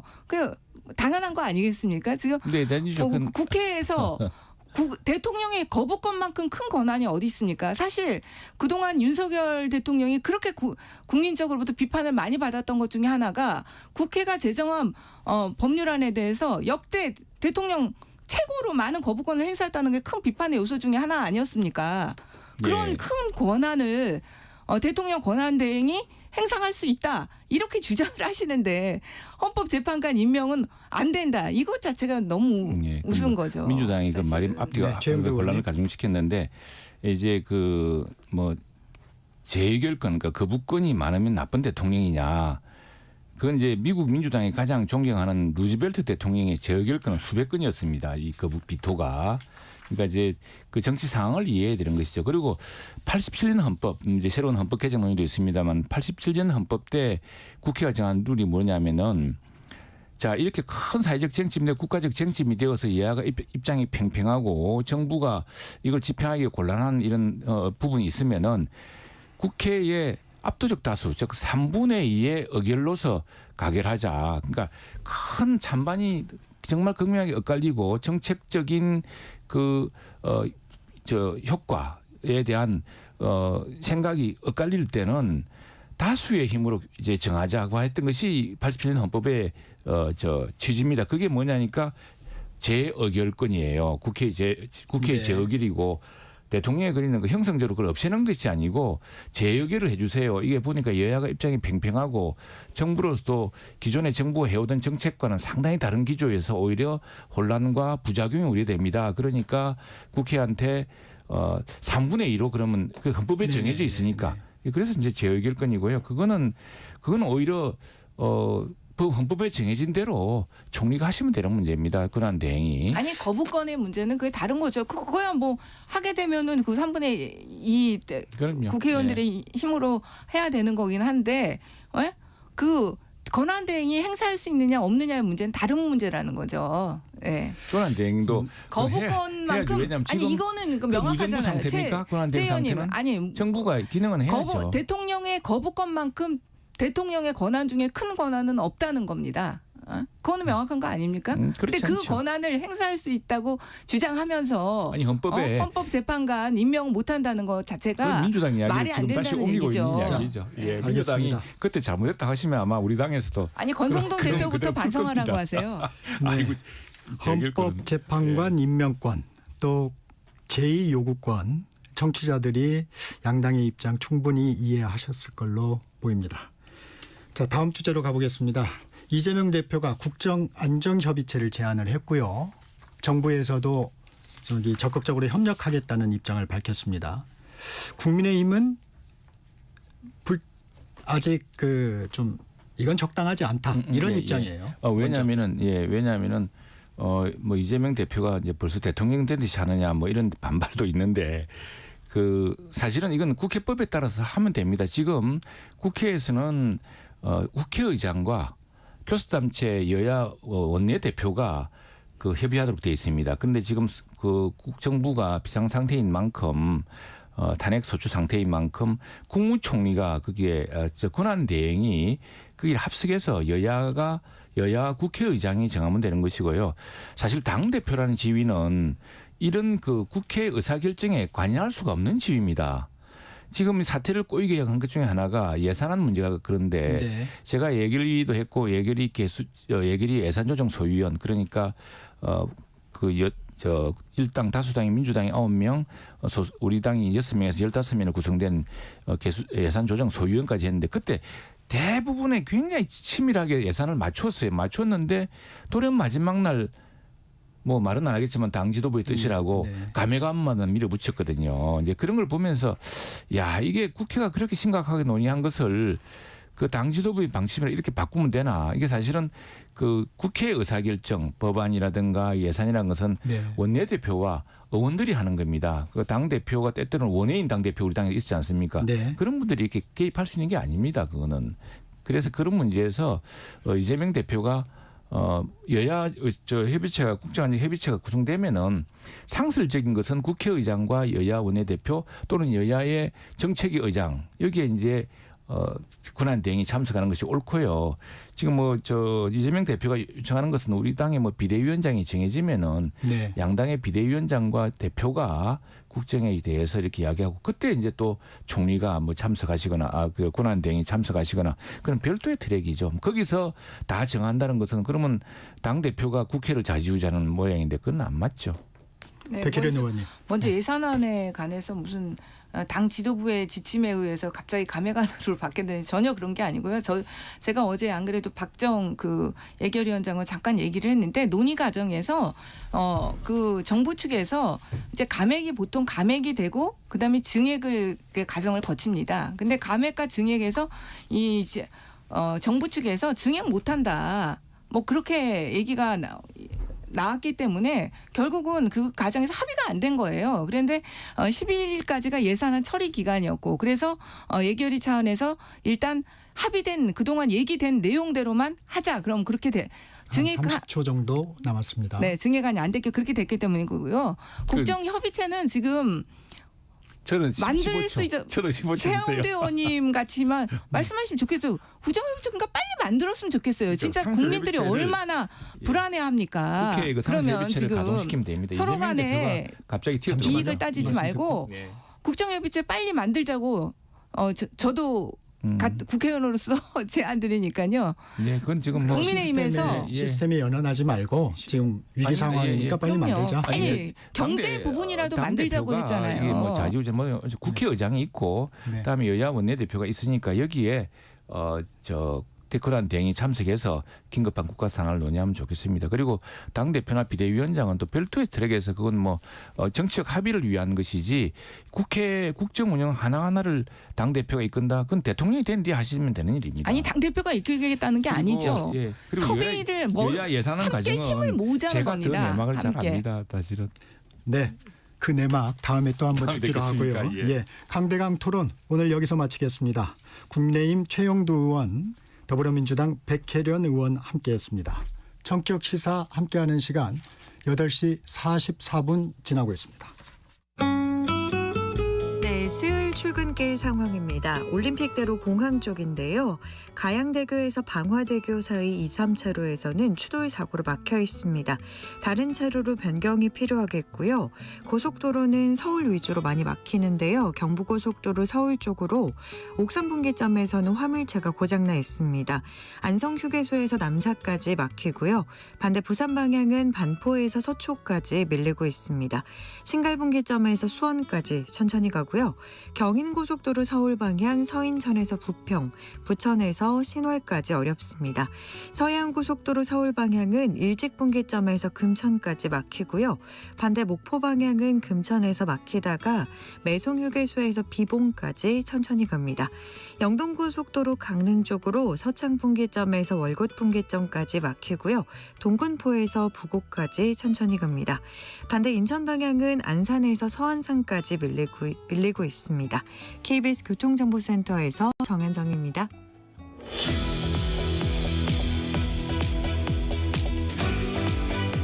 네, 전격 인터뷰 두 번째. 공조수사본부는 조지호 전 경찰청장의 비화폰 서버를 확보하기 위해서 대통령실 경호처를 상대로 압수수색을 시도하기도 했습니다.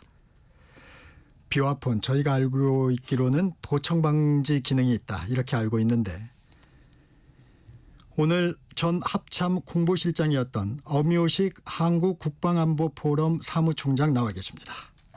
첫 질문으로 비화폰 간략하게 무엇인지 좀 먼저 말씀해 주시죠. 네, 비화폰이란 통화를 하되 그 통화의 내용에 대해서 보안이 유지되는 그 전화기인데요. 그러니까 보통 우리가 네. 업무를 하다 보면 일반적으로 업무 협조를 위해서 통화할 경우가 있고 또는 군사적 활동을 위해서 통화할 경우가 있거든요. 네. 근데 일반 내용은 그냥 뭐 자유롭게 통화해도 상관이 없지만 군사적인 내용을 통화할 때는 반드시 보안, 왜냐하면 적군이 듣거나 또는 테러 분자들이 그 내용을 들으면 안 되니까요. 네. 그런 내용에 대해서는 철저히 보안이 돼야 되는데 그렇게 군사적 임무 또는 그 작전적으로 보안이 필요한 임무일 때에만 그 사용하는 전화가 비화폰인데 현재는 군인들을 포함해서 주요 지휘자들한테만 지급이 되어 있습니다. 김여견 전 국방장관도 윤석열 대통령하고 통화를 할 때는 항상 비화폰을 썼다 뭐 이런 얘기도 있어요. 군에서 비화폰은 용도는 주요 지휘자들 사이에 보안 유지 목적이라는데 맞습니까? 네, 맞습니다. 지휘자가 어느 정도? 보통 군에서 주요 지휘자라고 하면 뭐 일반적으로는 대령 이상의 지휘자들인데 그렇다고 해서 모든 대령들한테 다 지급되는 것도 아니고요. 그거는 이제 군에서 판단해서 이러이러한 직위들은 그 뭐 비밀 또는 특별한 임무를 수행하기 때문에 그런 내용으로 지휘관들과 또는 인접 그 동료들과 통화할 일이 많을 것이다. 이제 그런 사람들 한해서만 비화폰 그 지급 대상자를 지정해두고 있습니다. 대령 이상인데 모든 대령한테 지급되는 것은 아니다. 네. 군의 다른 기관도 비화폰을 좀 갖고 있나요? 네, 제가 알기로는 뭐 군이 가지고 있는 이런 비화폰 기능은 국가에 유사하게 정보를 취급하거나 그런 기관들도 이런 비화폰을 지급하고 있는 것으로 알고 있습니다. 네, 소유권이 개인이 아니라 국가라고요? 네, 맞습니다. 일반 개인적으로 사용하는 휴대폰들은 저희가 돈을 내고 통신사에서 구입을 하지 않습니까? 네. 근데 이 비화폰은 자기가 특정한 그러니까 비아폰이 지급되는 직위로 본인이 이거 보직이 되었을 때 네. 그때 이제 국방부에서 군에서 지급을 하죠. 따라서 이 핸드폰 비아폰의 소유는 개인이 아니라 국가가 되는 것이고 그래서 그 직위를 떠나게 되면 그 휴대폰은 그대로 군에 이제 반납을 해야 됩니다. 가장 관심이 가는 부분이 도청, 감청이 불가능하다. 이 부분이 좀 관심이 가는데 어떤 기능 때문에 이런 게 좀 가능한 겁니까? 보통 일반적으로 그 일상생활에서 휴대폰을 통화해도 이것이 이제 뭐 도청 감청이 되느냐 안 되냐라는 그런 논란이 있는데요. 그런 논란을 불식시킬 정도로 거의 어느 누구도 그 통신망에 들어올 수 없는 보안 프로그램이 휴대폰에 그 설치가 되어 있습니다. 그래서 보안 프로그램이요? 네, 그렇습니다. 그래서 그 프로그램을 활성화시키게 되면 현재 상태에서는 어떤 외부 세력들도 그 통신망에 들어와서 도청 감청을 할 수 없는데요. 그런데 이제 이런 통신 기술이라는 게 어느 한 수준에 멈춰 있는 것이 아니라 계속 발전을 하잖아요. 네. 그러니까 현 상태에서는 도감청을 할 수 없는 보안 프로그램을 할지라도 이게 조금 더 기술이 발전하면 또 외부 세력들이 개입할 수가 있기 때문에 네. 이 보안 프로그램은 계속적으로 업데이트를 하고 있습니다. 그러면은 그 온오프 방식처럼 이 보안 프로그램을 가동하면 비화폰이 되는 거고 아니면 그냥 평소에는 일반 폰처럼 쓸 수 있는 건가요? 네, 한 휴대폰으로 두 가지 일반 통화와 그 비화폰 비밀 통화를 같이 겸할 수가 있는데요. 근데 보통 비화폰으로 상대방이 통화를 하고 싶은데 그 전화기를 가지고 혹시 일반 통화를 하게 되면 통화가 안 되지 않습니까? 그래서 보통 뭐 군 간부들이나 그런 직위에 계신 분들은 그래서 자기가 개인적으로 사용하는 휴대폰하고 비화폰을 약간 따로 구분해서 사용하는 경우가 많습니다. 네. 이게 분실 사고가 있으면 그러면 좀 문제가 될 것 같은데 어떻습니까? 네, 제가 이제 군 생활할 때에도 이 폰을 분실해서 굉장히 곤란한 경우에 처하거나 또는 뭐 그 경고 처분을 받는 그런 경우도 봤거든요. 그러니까 이 폰을 분실하게 됐을 때 이 폰을 만약 뭐 북한군이나 또는 테러 쪽에서 이 휴대폰을 만약에 습득하게 된다면 나름대로 프로그램을 분석해서 우리 군이나 정부기관에서 사용하는 통신망을 침투하는 게 되지 않습니까? 네. 굉장히 이제 위험한 일이 발생할 수 있기 때문에 이런 보안폰들은 개인이 빨리 분실했다라고 신고를 할 경우에는 그 보안폰에 대해서 외부에서 원격 조정을 해서 내부 프로그램을 이렇게 무력화하는 그런 기능도 포함이 되어 있습니다. 원격 조정이 가능하군요. 네, 그렇습니다. 그러면 디지털 포렌식도 만약에 원격 조정이 되기 전이라면 가능한 겁니까? 그냥 이론적으로는 가능할 것으로 보이는데요. 네. 근데 그 비화폰 자체가 굉장한 보안성을 강조하고 있기 때문에 일단 그 통화 중에 뭐 녹음을 하거나 그런 것들은 할 수가 없거든요. 그러면 그 통화의 내용이 뭐 포렌식을 통해서 어느 수준까지 나올지 이런 것들은 사실 비화폰의 어떤 본질적 측면을 고려해 봤을 때 정확하게 알려져 있지는 않습니다. 그런 게 확인된 적은 없나요? 네, 그렇습니다. 네. 수사기관에서 그러면 비화폰을 확보하려고 지금 하고 있지 않습니까? 그런데 만약에 비화폰의 내용을 임의로 원격 조정을 통해서 삭제할 수도 있나요? 그 내용을? 어차피 휴대폰은 그냥 저희가 그 일반적으로 개인이 생활에서 사용하는 휴대폰을 볼 때도 그 안에 들어있는 내용들은 이 포렌식을 통하게 되면은 본인이 뭐 문자를 쓰거나 이런 것들은 나올 수 있지 않습니까? 네. 근데 이 비화폰이라는 것은 특별한 보안 프로그램을 통해서 통하는 거기 때문에 이 프로그램 자체를 무력화시키게 되면 그 프로그램을 사용해서 통화했던 것들은 상당 부분 좀 그 복구가 어려울 것으로 그렇게 보입니다. 예, 수사기관에서 비화폰을 확보하려고 막 노력하고 있는데 만약에 이런 부분을 원격 조정으로 내용을 삭제했다. 그러면 이게 증거인멸이 될 수도 있겠군요. 네, 충분히 그럴 가능성이 있고요. 그래서 이런 비화폰들은 그 외부 기관에 그러니까 뭐 정부에서 군 기관에서 통제하는 부서에서 그런 것들을 무력화하기 이전에는 원형대로 보정이 돼 있지만 무력화시키게 되면 여러 가지 원본 파일에 손상이 있을 수 있기 때문에 그런 부분은 아마 충분히 고려해야 된다고 생각합니다. 아까도 잠시 말씀하셨지만 문자 기능도 있다고요? 네, 그렇습니다. 보통 저희가 뭐 일반적으로 많이 쓰는 그런 뭐 그 SNS 앱들이 있지 않습니까? 네. 사용하는 방법은 똑같습니다. 비화폰 서버는 보통 뭐 여러 곳에 있습니까? 어떻습니까? 그것이 뭐 정확하게 그 공개될 수는 없는 내용이지만 그 사용하는 기관들마다 굉장히 분리가 돼서 운영되는 것으로 알고 있고요. 또 그게 또 역으로 한 군데 모아져 있다고 하면 비아폰이라는 것이 비밀과 관련되는 내용들을 통화하는 것인데 그 어쩌면 군사적 기밀들이 한 군데 모아져 있는 것과 똑같잖아요, 보면. 그럼 이제 네. 그런 것이 만약에 뭐 어떤 외부에 의해서 뭐 탈취되거나 그랬을 경우에는 국가 안보에도 심각한 위험이 있을 수 있기 때문에 그런 보안 차원에서라도 여러 곳으로 분리되어 있는 것이 현재의 그 상태라고 보시면 되겠습니다. 우리가 흔히 말하는 백업이 돼 있다 이렇게 네. 봐도 되겠습니까? 네, 그렇습니다. 네. 녹음 기능도 있습니까?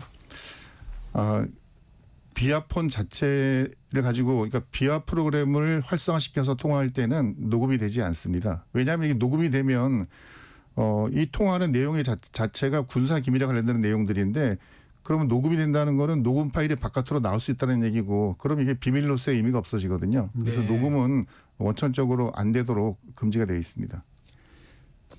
개인적으로 좀 궁금한 건데 그러면 비아폰으로 통화를 하다가 이 내용을 좀 녹음하고 싶다. 그래서 아까 제가 말씀드렸듯이 온오프 방식으로 잠깐 빼고 일반 통화식으로 해서 녹음을 할 수는 있습니까?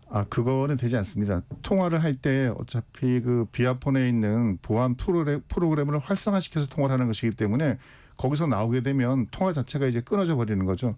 근데 뭐 극단적으로 만약 이거를 꼭 녹음해야 되겠다는 악의적 생각이 있으면 네네. 통화하는 목소리를 크게 해서 그 소리를 다른 휴대폰으로 뭐 녹음을 한다면 정말 그렇게까지 한다면 할 수는 있을 것 같습니다. 네.